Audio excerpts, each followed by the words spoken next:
Hello guys, welcome back sa aking channel. Welcome back mga kapasive. So for today's video, re-reveal tayo ng income natin for the second week of May. And it's been a long time again. Late na naman. Pero yun, kung bago ka dito, my name is Jeff. And yeah, every week nagre-reveal tayo ng ating dividend distribution or ng ating income from our passive income portfolio. So, pero bago yan guys, lalo na kung bago ka dito, ano ba yung ginagawa ko specifically? So, paano ko ba siya ginagawa? Saan ako nag-i-invest sa, lalo na kung taga dito ka sa Canada and hindi ka pa familiar sa strategy na to. So, tawag ko dito sa strategy na to is passive income investing. Nag-open kami ng tax-free savings account dito sa Canada, na available dito sa Canada. And yun, doon kami nag-i-invest ng aming hard-earned money from our 9-to-5 job na sineset aside namin, nagsiset aside kami ng budget para mag-invest. So yun, yung ginagawa namin. So specifically, ano ba yung mga ano ba yung mga investment na ginagawa ko? So, isa is yung real estate. Meron kaming real estate rental. Pero primarily ang binibuild namin ngayon is itong aming passive income investing investment portfolio sa aming tax-free savings account. So, saan kami nag-i-invest? Nag-i-invest kami sa stock market. Ano ba yung mga binibili namin? Company or anong stock or anong ETF ba yung binibili namin? So, nag-invest kami guys. 100% ng aming investment is nasa covered call ETFs. So, kung bago ka lang dito, pwede mo i-check yung aking ibang videos, mga previous videos ko about covered call ETFs.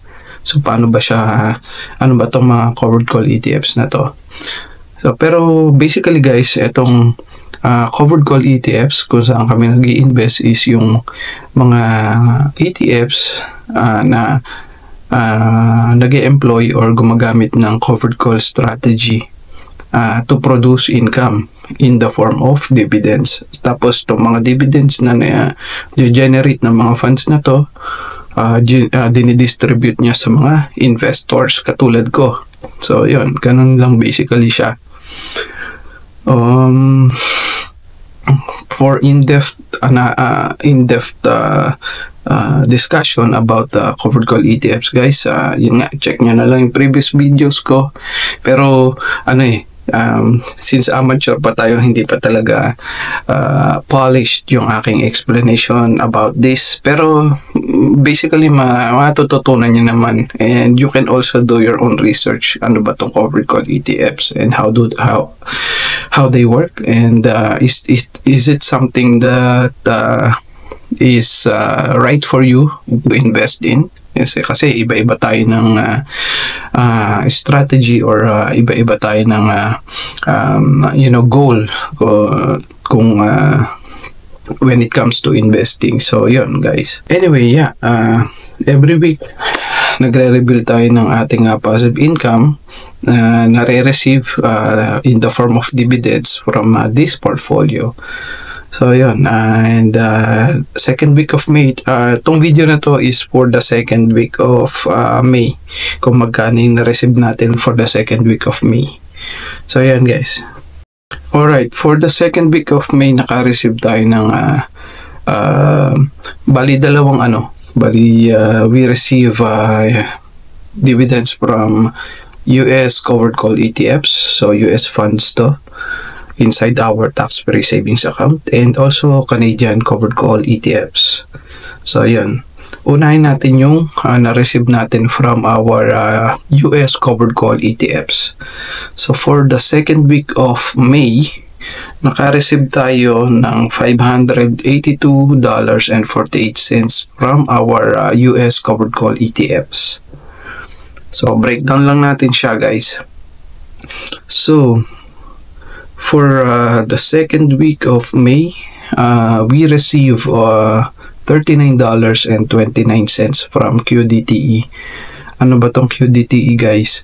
So tong QDTE is a covered call ETF.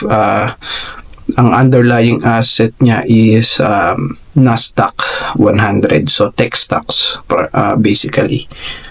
So yun yung underlying asset niya, and ang strategy niya is 0-day to expire covered calls. So yun yung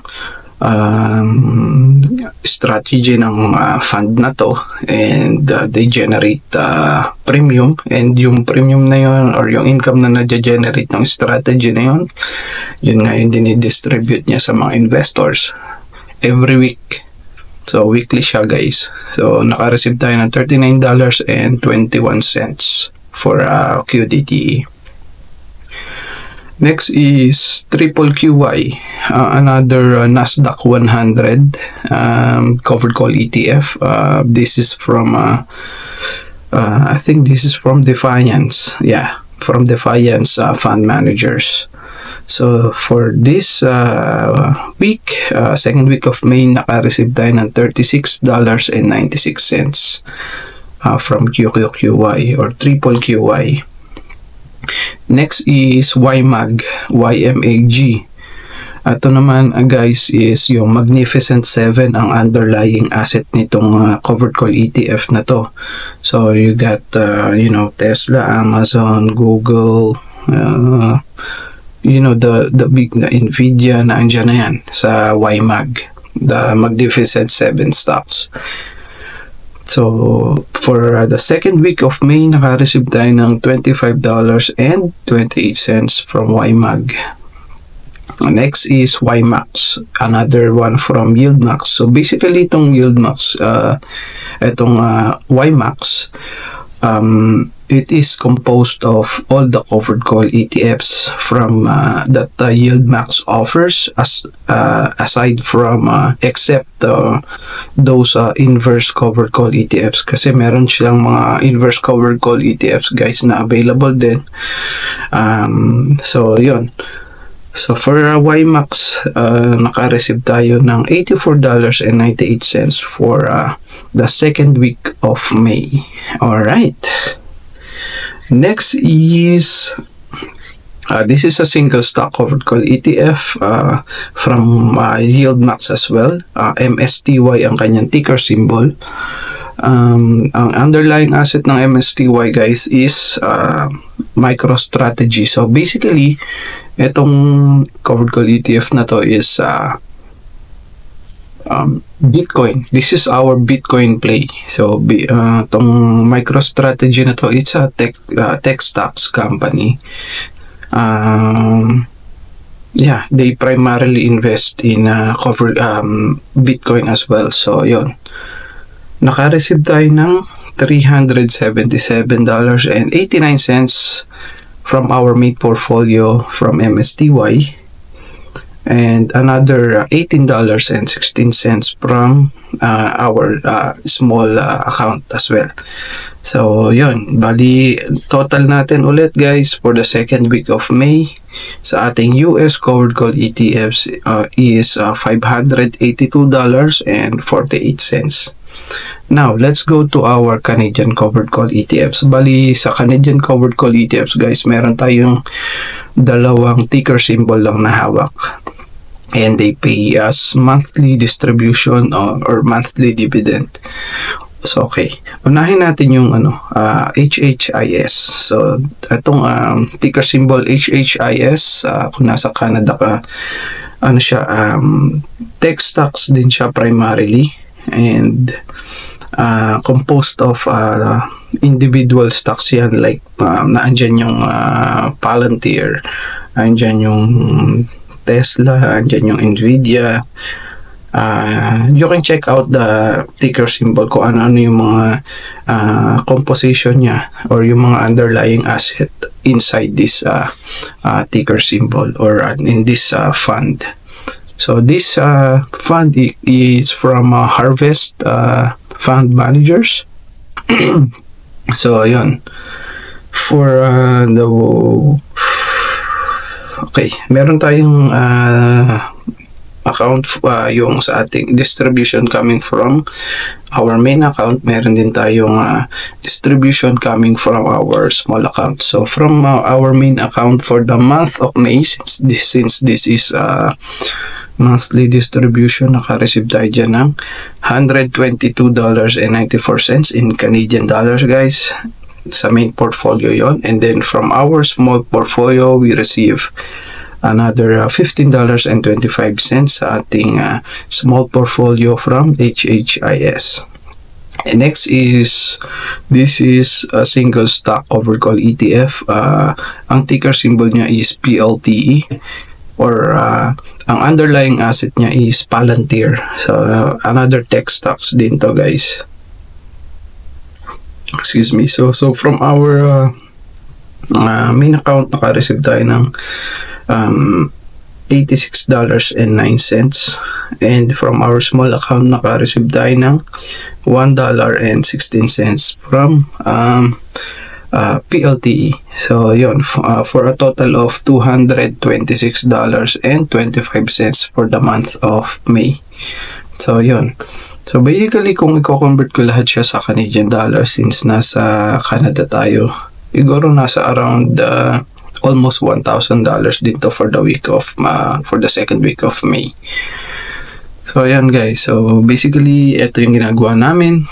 We're trying to build up this portfolio to a point na sufficient na siya to cover our monthly expenses. And also, kailangan may surplus, kasi yung mga distribution na nare-receive natin from this portfolio is hindi naman siya kumbaga, hindi siya consistently mataas. May times na bumababa. Actually, itong mga distribution na na-receive natin for this week, for the second week of May, mabababa yan generally because of yung underlying asset niya. Kung babalikan nyo is bumagsak ang stock market, so medyo bumaba din yung distribution na nare-receive natin. Pero overall, naman ang trend niyan is pataas. So yun, and all these distributions or dividends na na-receive natin, we just reinvested them all back to the portfolio to to have that compounding interest rolling. So yun yung ginagawa natin, guys. And if you have any questions, just let me know. Kung may mga comment kayo, you can just comment down below the comment section. And yun, sana tuloy-tuloy na. As of this moment, I'm filming this on May 14th, itong video na to. Medyo maganda yung takbo ng stock market ngayon. Medyo nakaka-recover, so hopefully magtuloy-tuloy na. And yun, guys, maraming salamat for watching. And please, kung bago ka dito, don't forget to like and subscribe to the channel. Thank you, guys.